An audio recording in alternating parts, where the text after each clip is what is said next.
stop smiling, notice. For those of you who don't know me, I am Barbara Morrill, and I am the chair of the ICP program. And it is such a pleasure to introduce and be with our guest tonight, who is Ana Rabia, which means teacher. Ana Rabia and Perez-Chisti. It's her last name and title.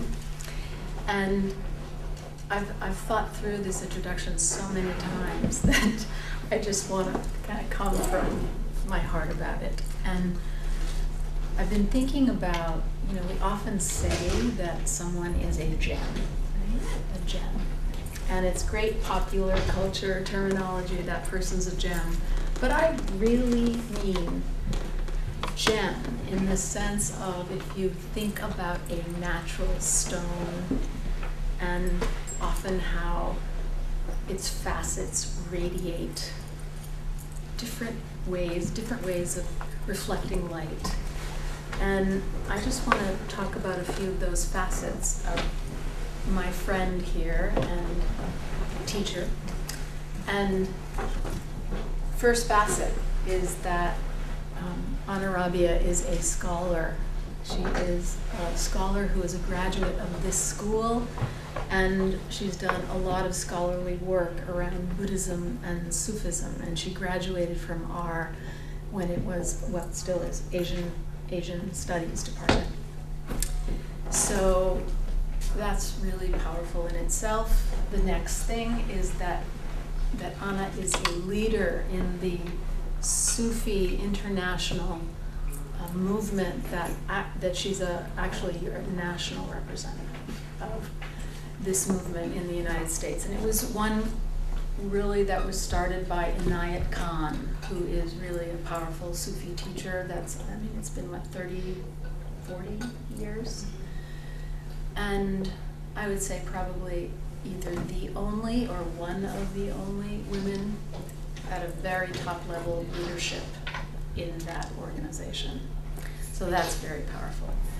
The next, she is a humanitarian and an activist. So she has been involved with prison reform and really working with global food distribution. So there's another facet.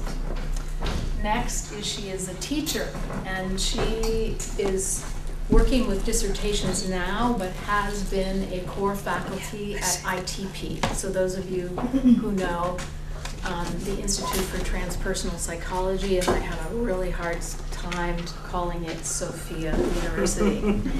So she's been a teacher for, as she was just saying, 28 years as in teaching at many places. She's taught at Naropa, she teaches at Berkeley, but she's been teaching at ITP for a long time. And we share something. She was also a program chair at one point, so we share that.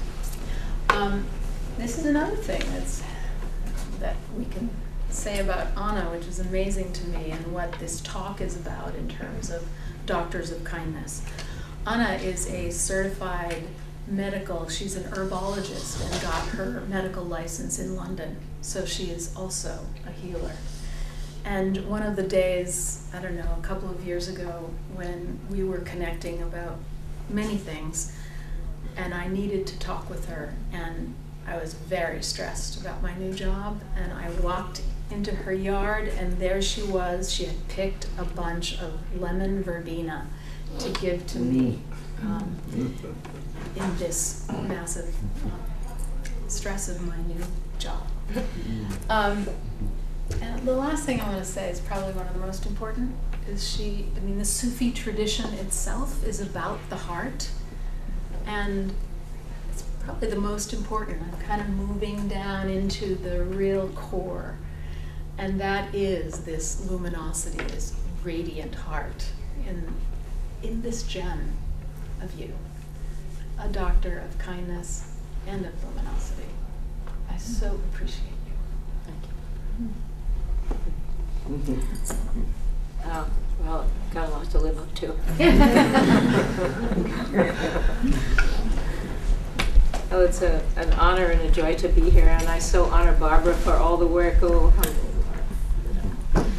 I so honor Barbara for all the work that she's done in the ICP program. This is, and it's wonderful to be friends with somebody who's going through the same tests that I went through as chair of a department, and we have so much to share in organizing programs and what that means. It's a very creative and insightful process about where you can remain in connection with spirit.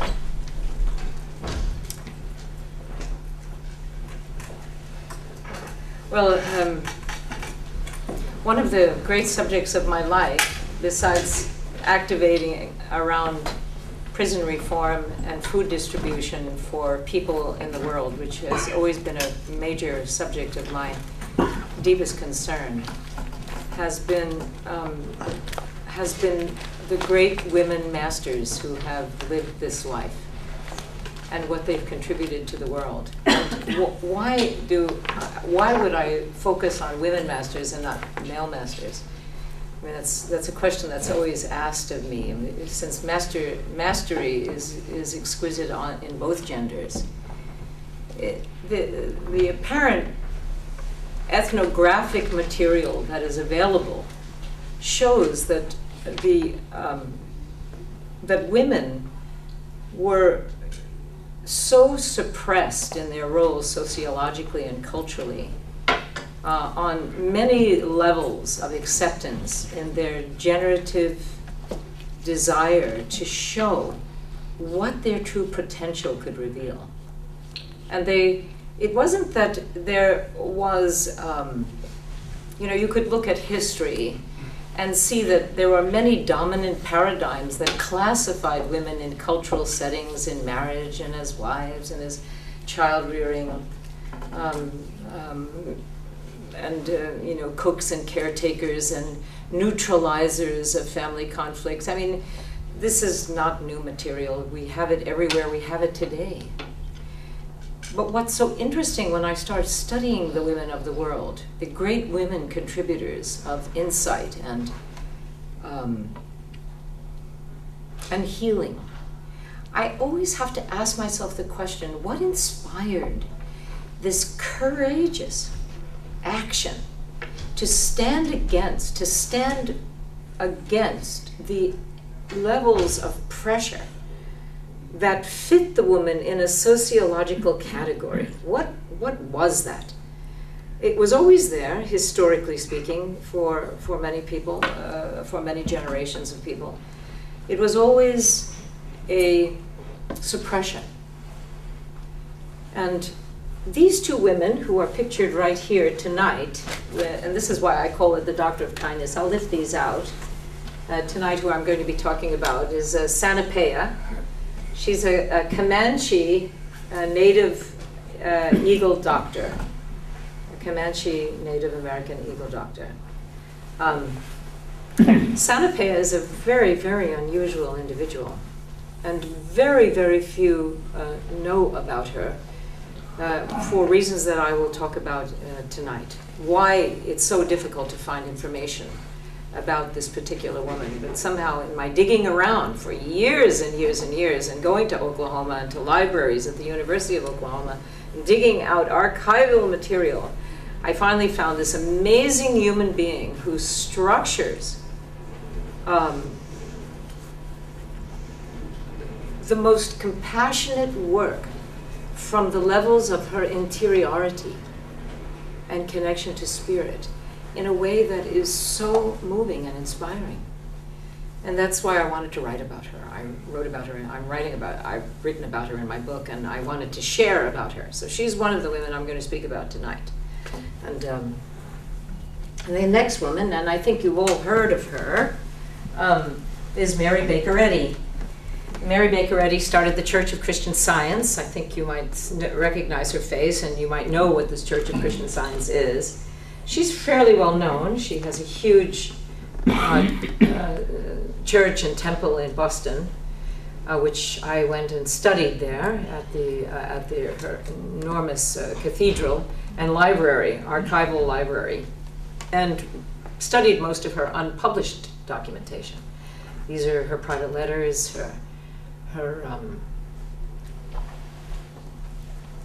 her revelations of difficulty. The revelations that would not get published by the church itself, but you know, the things that were really the compelling factors that made her work in a way that developed and refined her levels of mastery and insight to listen and to exchange and to help others through the levels of exquisite kindness. Now, what is so interesting about both these women, and why I called this seminar The Doctors of Kindness, is due to the fact that their lives, the experiences that they had from others was so unkind. Their experience was so unkind. Both women were suppressed in the most obstructive ways imaginable. And yet, what they did is that they turned that on its head, and they made sure that what their reaction would be to the world would be the absolute opposite. So they took that action that caused them to fall deep down into the well of their sorrowing and of their questioning, self-questioning, and came back with a creative methodology that made them become this. And that's why I wanted to share this with you, because I think that, to me, is very inspiring. That, to me, that gives direction on what we need to do. So that's kind of the idea of what I'd like to talk about today. So,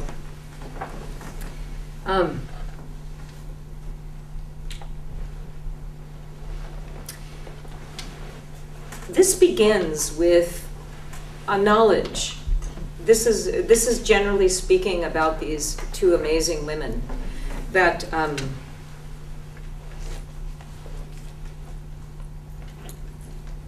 these two women were spiritually motivated to respond to humanity so that that they suffered would not be placed again into society. It wasn't that they would solve it for themselves so it wouldn't come to them as an egocentric experience or an ego consciousness experience. It was that they could take it away from humanity. They could take this type of sorrowing away from humanity. So it was very interesting in Mary Baker Eddy's life. She lived in 1821 to 1910, when I would say around the first wave feminist movements started really activating, in which the suffragettes were really out there starting to claim equality in women's political stand. So in this, and so was Sanapea. She was in the first wave feminist. Historically, she was located in the first wave feminist movement that was going on in England and in the United States. In Mary Baker Eddy's work, in her private collection, there are 300 testimonials of her healing of individuals, and how she, through her developed methodologies of insight, healed these individuals. And they each speak from their own private voice. These are non-edited letters that were documented in her library. And her articulation as well of her experiences with healing show that she is an eminent scholar and thinker of biblical literature. She studied and used Christian biblical literature as her foundation for developing her method. And how did she do this? Is she read it constantly, and she contemplated the meaning of it, and before she did anything, applied it to herself. So her first step in methodological application was, did it work for her? So for instance, she was out skating on ice. You know, she lived in Boston, Massachusetts, and it was very icy all the time. They have severe snowstorms, and she was out on a lake skating with her son, and she fell down and broke her hip. And a doctor, you know, and of course, if anyone has ever had a hip surgery, that's a very painful part of your body to break, and it's a hard bone to heal over a period of time. Anyway, they did pick her up and take her to the hospital, and they wanted to perform a surgical operation, which she resisted, and they wanted to give her all sorts of drugs, which she resisted. Now, mind you, she was in the formatting time of her discovery of her thoughts, of this idea of divine prayer and the interiority of taking prayer into the inner aspects of her spiritual understanding. And I'll explain what I mean by that in a minute. But just to give you an idea of this circumstance, so she, the doctors came and visited her, and they prescribed all these drugs, these allopathic drugs, medical drugs. She said, no, no. But he said, all right, we won't fight you. We're just going to leave them here. We'll come and visit you tomorrow. Have a good rest, and I hope you sleep, and I hope the pain doesn't keep you up. And they kind of left a little ticked off because she wouldn't follow any of the medical doctor's instructions. So there she is in the room by herself. The drawer of medicines are in the drawer in front of her, and she left them there. And she began to see that there was no personality in her being, essentially. And this is more important to know than, and I'm kind of quoting some of her own literature here. She said, there is no personality to see when you're trying to heal yourself. And this was an amazing revelation to her. I wasn't seeing Mary myself as the woman. I was no longer looking at Mary myself. What is more important to know is that there is no injury to my body. There was only substance that is in constant transformation and change. There is only material substance. And those are some of the ideas that she had just laying there. And then she began to say, the lifelong mistake that I have had all my life is that I had a strong sense of personality, and that I believed that I was Mary Baker Eddy. I believed I was who I was. That was one of the first indications of something, of a holding pattern, so to speak. And what she found out is that I had to put myself completely out of my mind.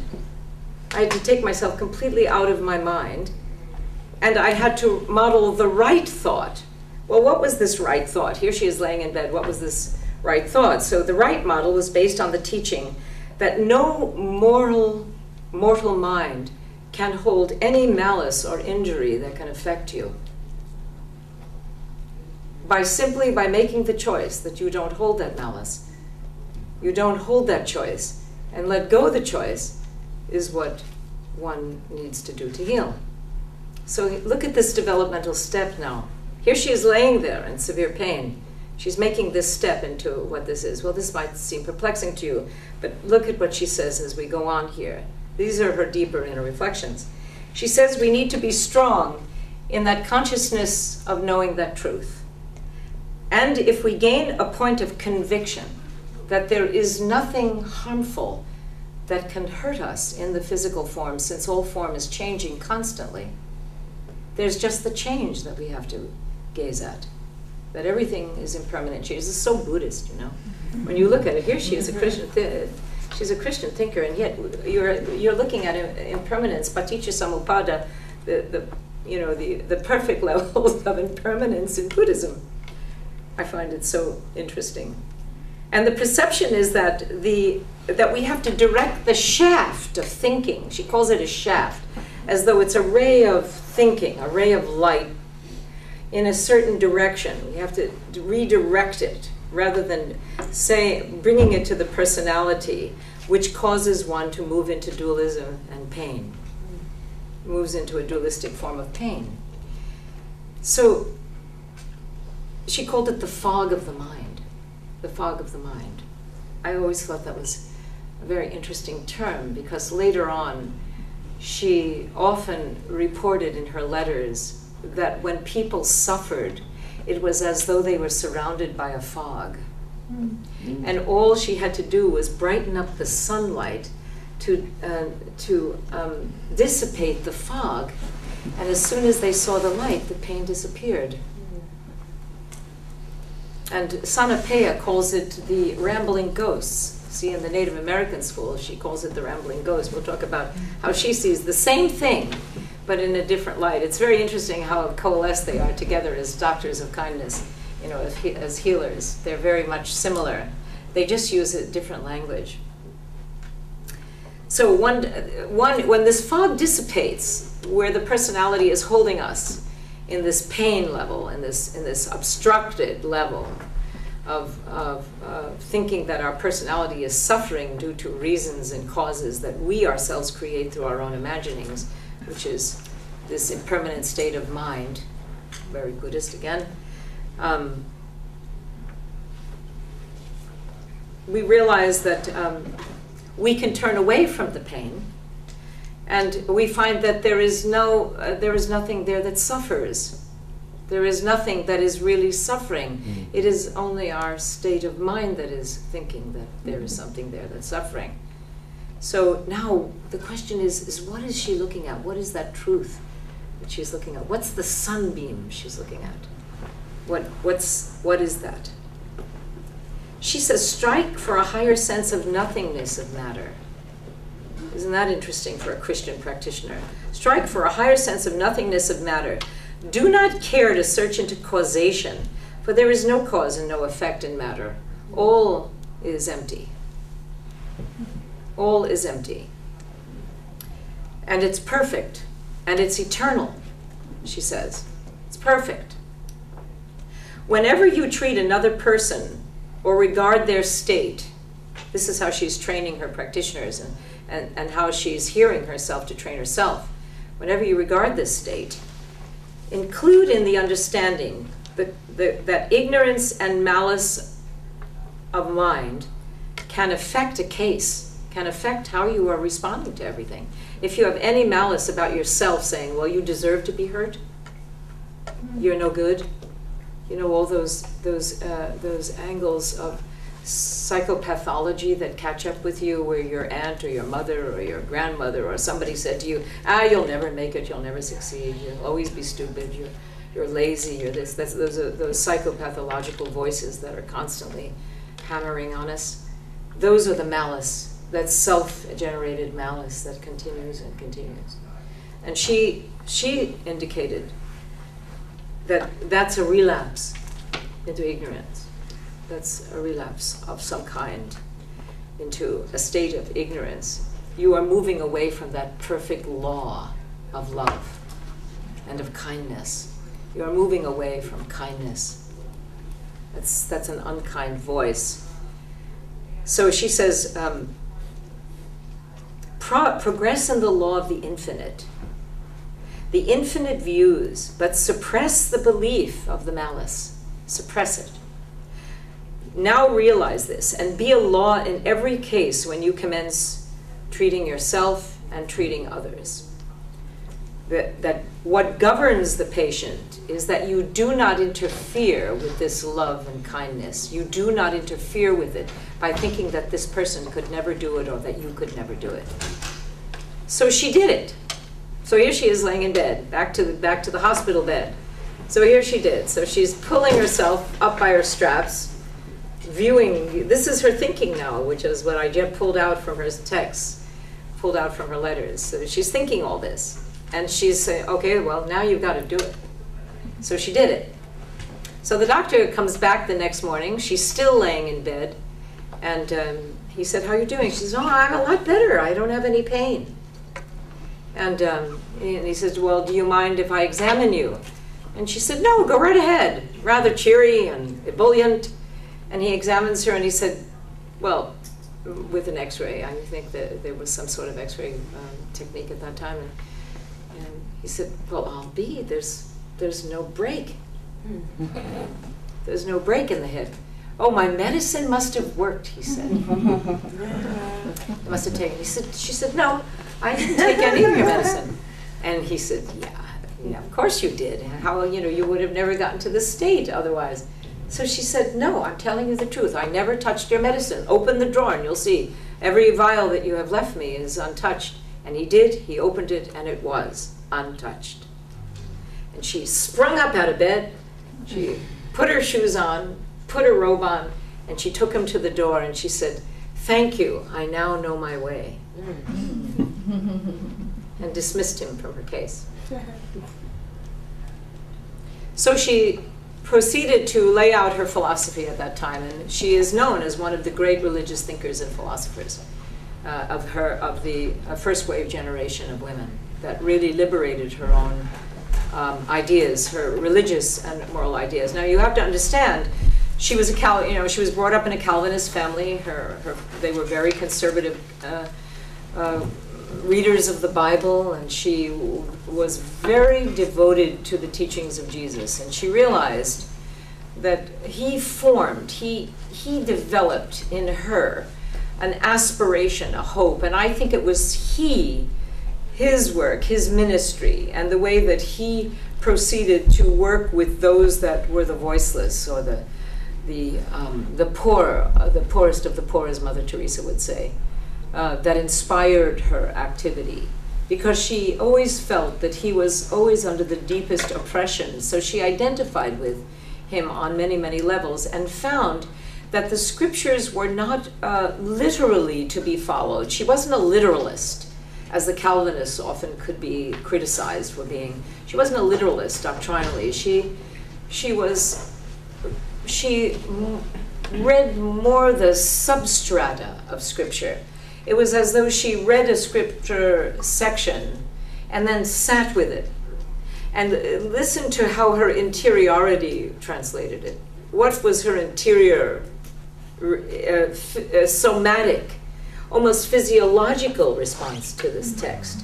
It's as though she was asking her own body, what is this text saying? She was a true feminist, although she never called herself one. I find that very interesting. She operated in a true feminist lens because she was so deeply connected to the somatic, like the radical feminist, to the really somatic instruction of the body. What was the body recording and saying? So she had that power of deep insight in that way. But she never became a literalist fundamentalist with the biblical literature. I could say that quite frankly. I've been to many of her services now, and I've been a part of the church, the Church of Christian Science, and I see the impression that is left in her work and in the dissemination of her legacy work with her students, that there is much contemplation involved in taking in internally that which we learn, rather than to just expand the brain or expand the mind as a vessel of intellectual learning. There are many more aspects of ourselves that need and require expansion, and she felt that the somatic levels of feeling needed expansion. The heart level of knowing, the emotional levels of knowing needed expansion. So she wasn't so set on just the mind being the expander of the wisdom base mysticism of healing, the wisdom-based mysticism of healing, which will become much more realizable to you. When she says, realize constantly that no mortal mind can affect you or make you believe you cannot cure yourself. What anybody ever says to you, you have to look at your own pathological voices in your own head. What you are saying to yourself is more important about your healing and about what kindness means to a doctor of this level than what anyone can say to you, no matter what x-ray you get or what diagnosis you get. It is what you are saying to yourself which claims the pathway that you need to open in your higher levels of learning. She's emphatic about this. And without really being able to really get down into why our voices predicate a negativity, why our pathological background predicates a negativity about how we think about ourselves, we're not going to shift into the healing we need, particularly when push comes to shove, when you really get hurt. Now, there's another experience that she shows about this in the fact that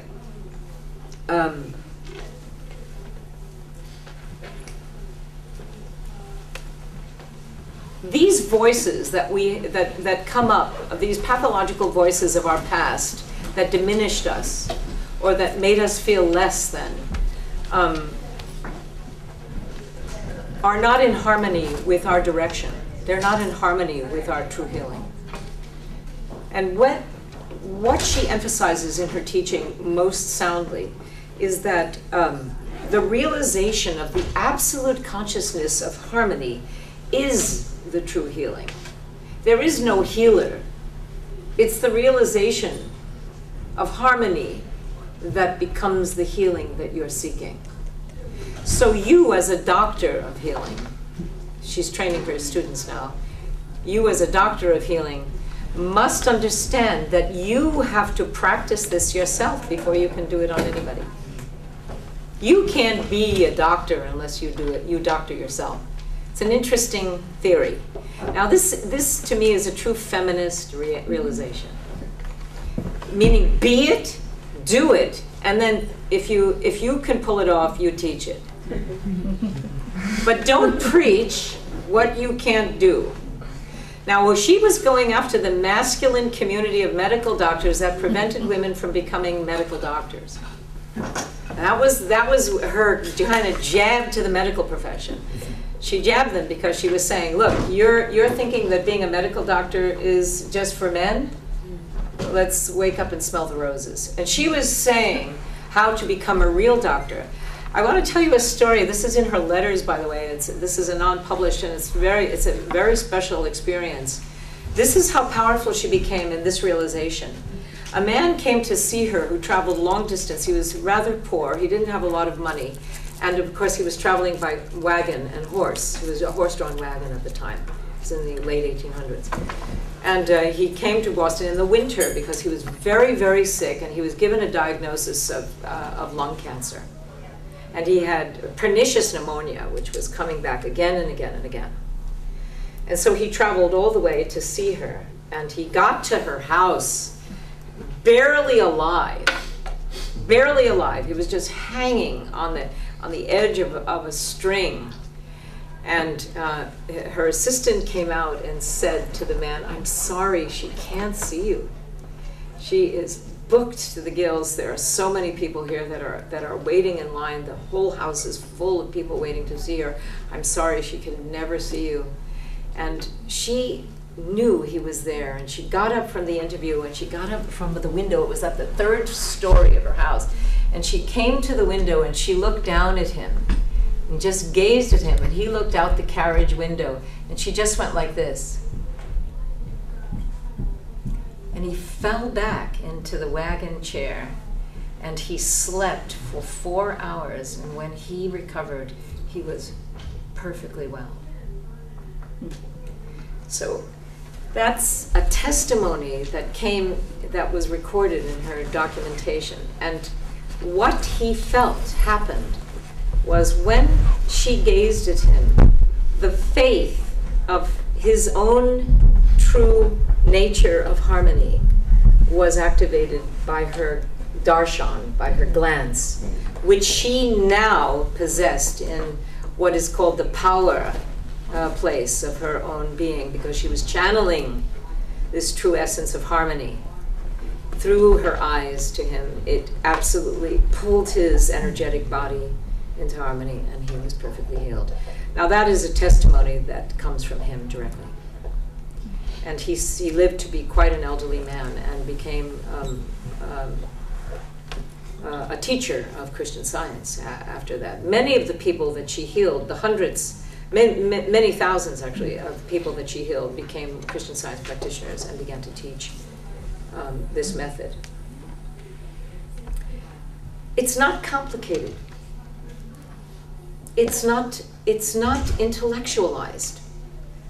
But what it is a plea. The level of kindness that comes from this type of doctor is a plea to quiet the nature and listen to one's own inner state more and more, rather than to allow yourself to get fried and fragmented by outer external activation. Meaning, yes, we need it.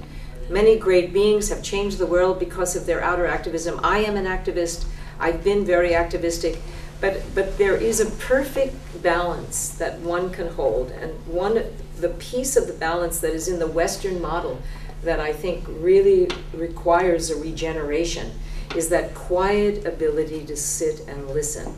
And listen to what? Not a question that you're asking, not something that you want. Listen to what needs to be known. Don't listen for what you're wanting, or what you're requesting, or what you're requiring to make yourself feel better or happier, or a partner, or a degree, or a piece of clothing, or a fame, or money, or an apartment, or a car. Take that and move it away. Pull it away from yourself. It's a simple teaching, isn't it?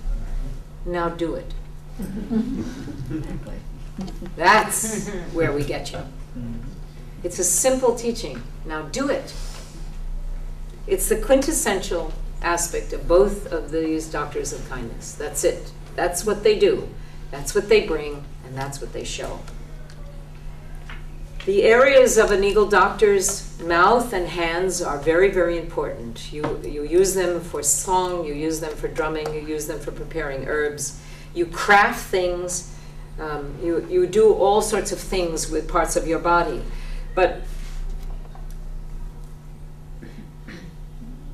it's very, very important that the conscious state of identifying yourself dualistically with the medicine is one of the big mistakes that we can make. The medicine is not you. It will never be you. We are transitory instruments of material form. We are changing every moment. We are in change every moment. The medicine is always there. The medicine is always there. We don't even have to use the word God. You see, a lot of people sometimes, when you use the term God or goddess or terminology that puts in an anthropocentric form, sometimes one gets very disturbed by this. You don't have to call it that. You can call it medicine, like the Comanche Native people have taught us. You don't have to get caught in doctrinal language, even, that gives a viewpoint of a being. So I want to tell you how she received her last initiation. This is such a beautiful story. It's one of the most moving stories as when she became the Eagle Doctor. Her last initiation, she went through 4 initiations, and they were very, very difficult, like the hot coal. She had to prove her faith, very much like Mary Baker Eddy had to prove her own methodology on herself. So she had many chances to prove it,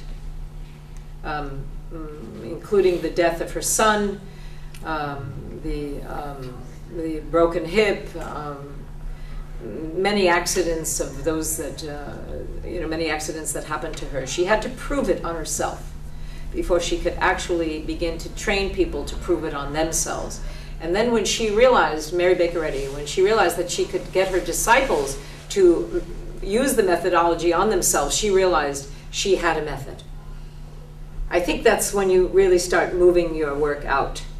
You are your first laboratory of practice, right? You're your first laboratory.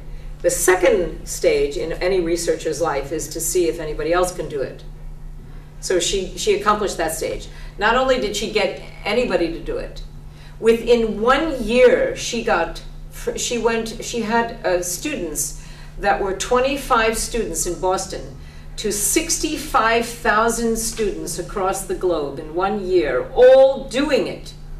So her laboratory became enormous in 1 year of people doing exactly what she proved on herself. Do you follow what I'm saying here? Why she's considered a great prophet of the church. Okay, Sanapea had a similar experience. There are testimonies, very hard to find, by the way. These are really hard to find because the Comanches don't like to talk. They don't want to talk about anything. They don't want her to be known. They don't want her to be heard. They don't want her to be activated, or they didn't want her to be found like that native, like that army guy who found her. They wanted to protect her all the time.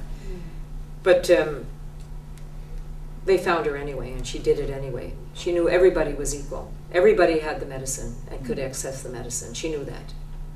But her final initiation was this. She was past, she was smoked with cedar smoke again. Her attention was purified. She was now in a more advanced stage. She was, 4 eagle feathers were passed through her mouth, like this, passed through her mouth. On the 4th eagle feather, it disappeared. The 4th eagle feather disappeared. And she was then honored as the eagle doctor. Now, where did that eagle feather go? These were real eagle feathers.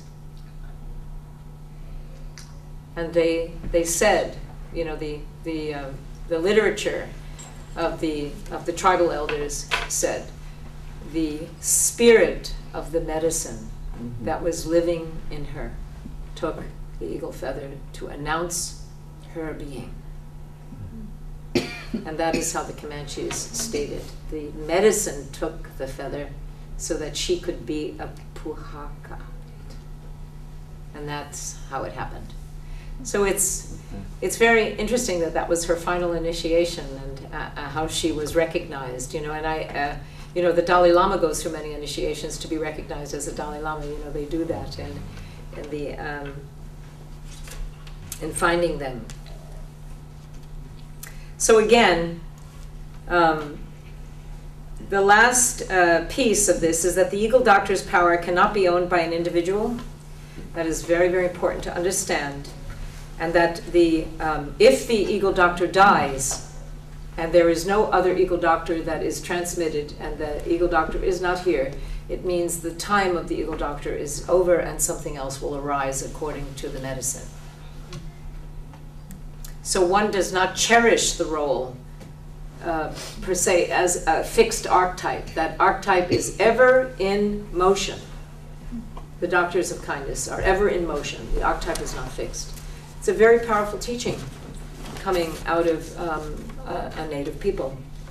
So that's what I wanted to present to you today about these great women. Do you have any questions? Yes. Is that why they call this the eagle doctor?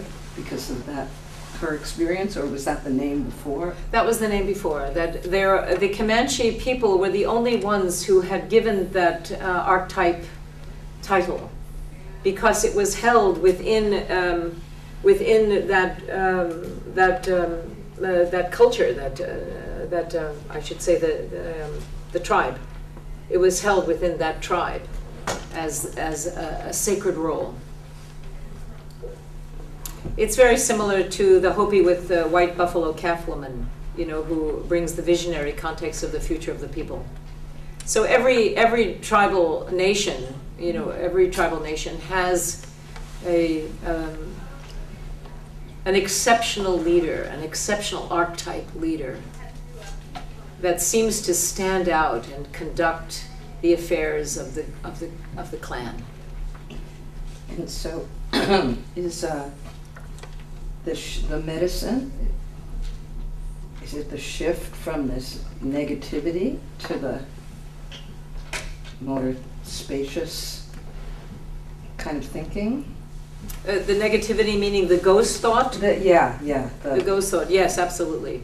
Because finally what happens if you're not connected to the personality, as Mary Baker Eddy says, if you drop the understanding, the dualistic thinking, and you go to non-dualism as the ideal. think that's where cognitive therapy came from? I think that's the beginning. I think it's always been with us. We just rephrased it. Mm-hmm. I think it's the oldest thing ever, actually.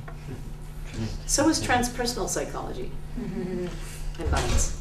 But I think transpersonal psychology has always been with us. I think it's always been a part of it. We just verbalized it, that's all. Yeah. Something I just wanted to comment on and bring up, I heard you mention a few times in researching Sanapia, the challenge of maybe finding information, and also wanted to speak to, or just maybe confirm, the tradition of oral history, which for many cultures has been substantial and enough, if you will, and then the introduction of a more written history, which tends to be what we in our current society hold on to validate things, but that oral history is also just as valid. If anything, it's almost a testament to what you're talking about, is having faith in what is.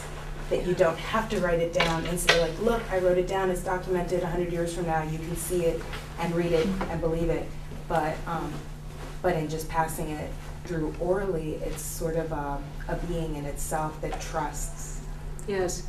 The difficulty with the Comanche and many of the Native American tribes is that they were being eviscerated.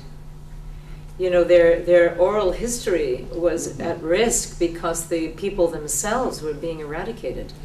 So, you know, that's what happened to the Comanches, and that's why what is left, you know, at the University of Oklahoma Library, which is where I went to find this material, you know, it's quite a heart-wrenching experience, actually, to go and look at a people who are slowly and systematically being evaporated. That's what you're looking at. So, you know, every little thing, with Mary Baker Eddy, there's a copious amount of historic documentation, and all her followers were very dedicated, by the way, to register all the healings that occurred during this time, so that one could actually see how the methodology was viable, and how the training from herself to the students was a viable methodology that was scientifically evidentiary. You know, there was evidentiary backing